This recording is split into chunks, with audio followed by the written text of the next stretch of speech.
జైతాల ధర్మారం వెళ్లే రహదారి భారీ వర్షంతో మొత్తానికైతే ఇక్కడ మొత్తం చెట్లు ఇరిగి పడ్డాయి. రహదారి మొత్తం స్తంభించింది. ఇక్కడ ఇది గుల్లకోట తాళ్ళ ప్రస్తుతానికైతే ఇక్కడ కొంతమంది సేవా కార్యకర్తలు ఇక్కడ రోడ్డుకు అడ్డంగా ఉన్నటువంటి రేకులను కూడా తొలగిస్తున్నారు.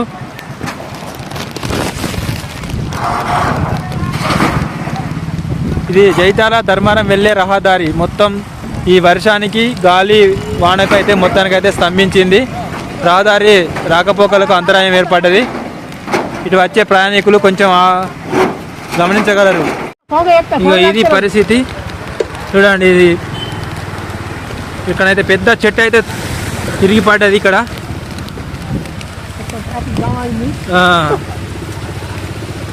ఎక్కడిదక్కడ చెట్లు ఇరిగి పడడంతో ట్రాఫిక్ అయితే జామ్ అయింది. ఎక్కడెక్కడ వాహనాలు అయితే నిలిచిపోయినాయి.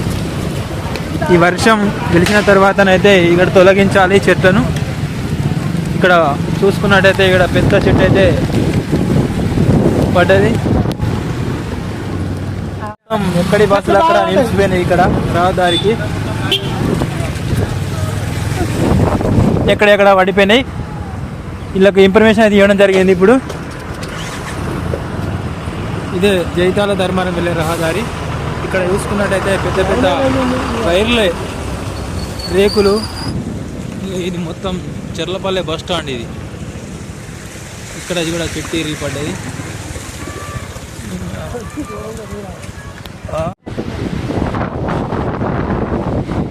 చెట్టు ఇరిగి పడితే రావే బాబు.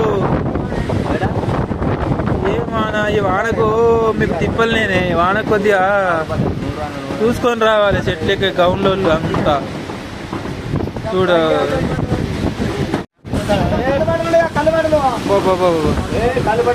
వర్షం కొడుతుంది.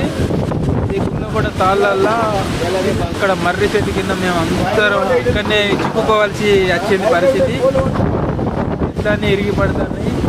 ఒక రేకుల చెట్టు కిందనైతే ఉన్నాం మేము. ప్రస్తుతం గౌడు బాధలు చూడండి, గౌడు కష్టాలు చూడండి. వర్షంలో మొత్తం సాగులు అరచేతులు పెట్టుకొని వస్తాడు. గాలి వస్తాయి, మొత్తం చెట్లు ఇరిగి పడుతున్నాయి. అసలే చెట్టు దా దా దా దా దా గౌడు. ఏం వర్షం కొడుతుంది. ఇక భారీ వర్షం. ఇక మొత్తానికి అయితే ఇది ఈ చెట్టు కింద ఉండు మనం అపాయమే. ఎందుకంటే ఇది పెద్ద మర్రి చెట్టు. ఎక్కడ ఇరిగి పడేది తెలియదు.